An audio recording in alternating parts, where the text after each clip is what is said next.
Ei, escuta o Ronaldo. Você acha que alguém consegue sustentar uma mentira por toda uma vida? Vida todinha. O que você acha? Eu já ouvi alguns relatos de pessoas que durante a vida inteira sustentaram uma farsa e morreram sem serem descobertos. Você conhece alguma história assim? Essas pessoas foram bem-sucedidas em suas mentiras. Mas, curiosamente, após a morte, algumas páginas escondidas da história dessas pessoas acabaram vindo à tona. Interessante isso, né? Parece que existe uma lei universal que determina que toda a mentira, em algum momento, será descoberta, seja em vida, seja após a morte.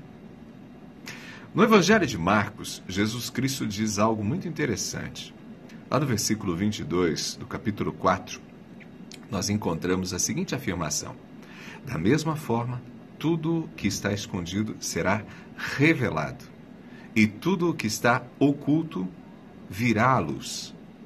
Eu citei o verso de acordo com a Nova Versão Transformadora, que é a versão publicada pela editora Mundo Cristão, uma tradução bastante agradável para a leitura e muito fiel ao texto original. Mas note, se você for ao capítulo 4 do Evangelho de Marcos, você vai notar que tem várias afirmações um tanto enigmáticas lá na Bíblia. E essa declaração de Jesus está no contexto dessas afirmações enigmáticas. Mas eu penso que a gente pode tirar algumas lições preciosas dessa declaração feita por Jesus. A primeira delas é que toda mentira será revelada. Jesus não está falando textualmente a respeito da mentira, mas ao dizer que tudo que está escondido vai ser revelado, que tudo que está oculto virá à luz, eu posso entender que aquilo que vivemos de forma mentirosa, que a gente camufla, isso daí também vai vir à tona. Inclusive as nossas reais intenções. Por exemplo, você já viu gente usando a Bíblia para julgar pessoas? Tem por aí, inclusive, um pessoal especialista em usar versos bíblicos para avaliar as outras pessoas. O que será que motiva alguém a usar o texto sagrado para medir a outra pessoa, para calcular se ela passa ou não passa na porta do céu? Eu creio que em algum momento isso tudo vai vir à luz.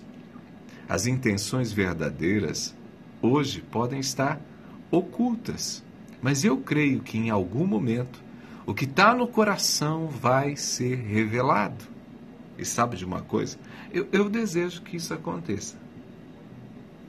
Tudo o que ocultamos faz mal para nós mesmos, prejudica os nossos relacionamentos e nos separa de Deus. Faz mal para nós mesmos porque construímos um eu falso. Nos moldamos ao que as pessoas esperam de nós, disfarçamos os sentimentos, anulamos a nossa identidade. E isso é agressivo para a saúde emocional. Prejudica os relacionamentos porque os vínculos que estabelecemos estão firmados em mentiras. Bajulamos o chefe para manter o nosso status na empresa.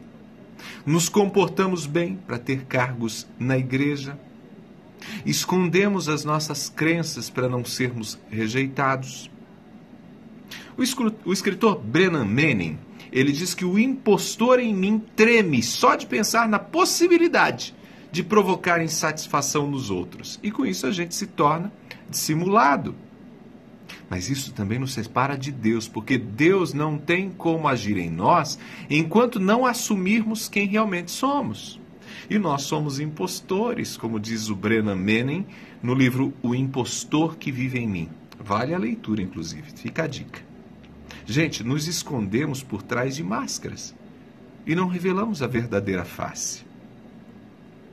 A gente gosta de se apresentar como bonzinho, limpinho, pessoas do bem, religiosas, mas lá dentro, temos tantas situações mal resolvidas.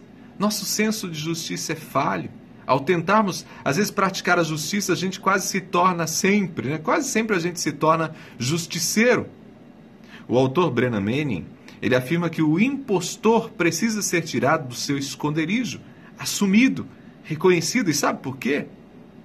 Porque só quando a gente reconhece que a gente age como impostor, que nós somos impostores, só quando a gente faz isso, a gente tem a condição de crescer como pessoa, estabelecer relacionamentos autênticos, sem nenhuma maquiagem. E quando a gente faz isso, a gente aceita que depende de fato da graça de Deus. Somos totalmente dependentes da graça de Deus e não há mérito em nós mesmos. Com Jesus, nós somos confrontados pela dura realidade. A luz mostrará as nossas falhas de caráter. Mas com Jesus, também aprendemos que quando assumimos que não passamos de impostores, que nós precisamos da graça dele, a escuridão que existe em nós pode ser dissipada diante da verdadeira luz que é Cristo. Portanto, fica aqui o desafio, que a gente se coloque diante da luz. Cristo, a luz do mundo, pode revelar todas as mentiras que vivemos. Ele pode aperfeiçoar o nosso caráter. A Bíblia Sagrada é o guia que ele nos deixou. Na palavra, a gente tem as referências para uma vida boa, para a construção de uma vida de verdade, de um modo de vida que, diante da verdadeira luz, também pode refletir luz. Amém? Que coisa boa! Guarde essa palavra no seu coração. Se abençoou você, curta, compartilhe.